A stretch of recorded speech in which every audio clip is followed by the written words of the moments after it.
Hello everybody, this is Scott from Octava Engineering, back with another quick how-to video. Today we are going to continue in our serial series and look at analytics for SERIAL Mitsubishi encoders. So selecting my drop-downs, of course, is SERIAL Mitsubishi. And then several options for type model. And one thing about Mitsubishi is that a lot of times they will not put the encoder label on the outside of the encoder. It's usually found inside or inside the casing. To give you an example, this is the label inside of a Mitsubishi encoder. And you see it's denoted as OSA 18. So that's just an example. So if you're not sure what encoder you're working with, you can find out inside. Or if you don't want to remove the encoder, Mitsubishi, it is safe to remove the encoder. We know what the alignment is for Mitsubishis. But if you want to verify the alignment before you remove it, which you always should do, and you're not sure of the encoder type, just reach out to us. We'll help you denote the type code. In this case, we're actually working with an OBA 18 encoder off of a 4-pole pair or 8-pole motor. And then we can go ahead and hit start collection.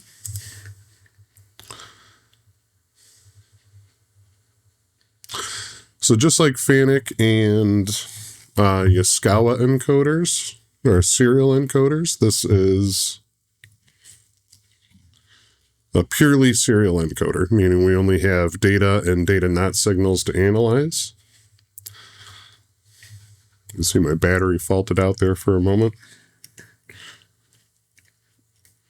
And that appears to be due to a loose connection. There we go. And like FANUC and most Yaskawa serial encoders, not only do we have encoder power, but we also are supplying battery power to the encoder to do the battery check, which you saw faulted out momentarily there. And then as I start rotating the encoder, we're going to clear this index fault. But in diagnostics here, just like with every encoder, as soon as I see power and battery power when applicable, I change my diagnostics window from voltage to signal characteristics so I can see what's going on in real time on the channel being analyzed. So let's go ahead and start rotating the shaft of the encoder here. So that index fault is cleared. And as soon as I get a few rotations in, the auto test will start.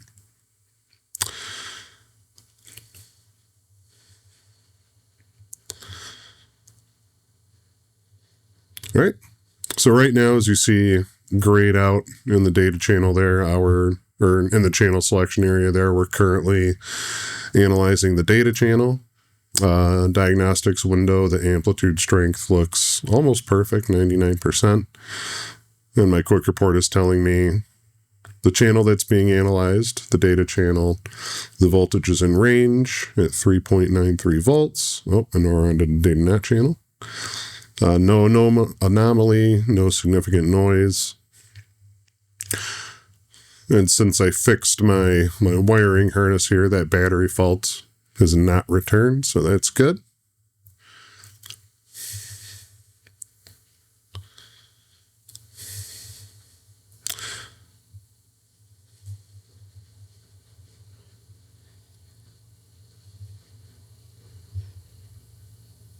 We'll just keep collecting data until we have enough. There we go.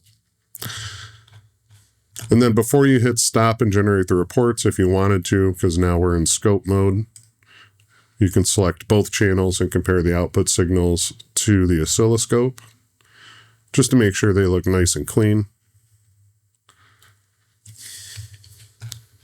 But once you're satisfied there, go ahead and hit stop and then click reports.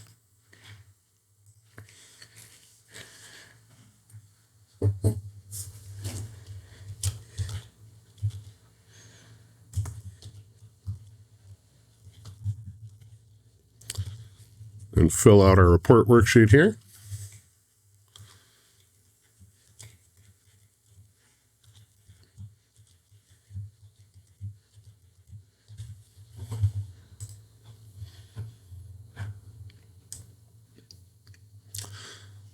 All right, so in this case, especially since that battery fault did not return, the overall score for this encoder is considered excellent, with data and data not being right in the mid 98% range. A little bit of a noise spike there.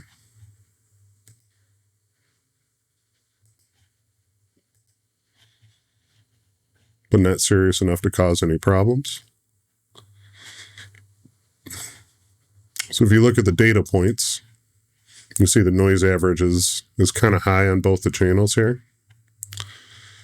And you can see on the graph where the noise spikes occur. If you go into the actual data points, you can see it on the data points as well. So right here, right here, right here. So in this case, because the noise is not continuous, it looks like just a little bit of spikes, and that could be, full disclosure, I'm working with an exposed encoder here. It's not completely closed in. So that could just be from me moving it, me getting it close to my oscilloscope, something like that. But yeah, that is Mitsubishi. One thing I will note is that if you do come across a bad Mitsubishi encoder,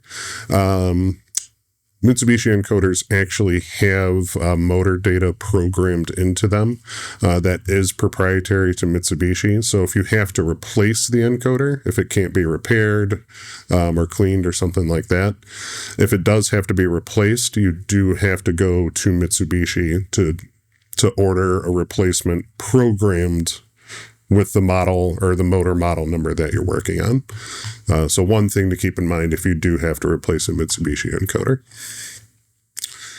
But yeah, that is about it for Mitsubishi Analytics. Pretty simple again with the two channels. Thanks for watching, and see you at the next one.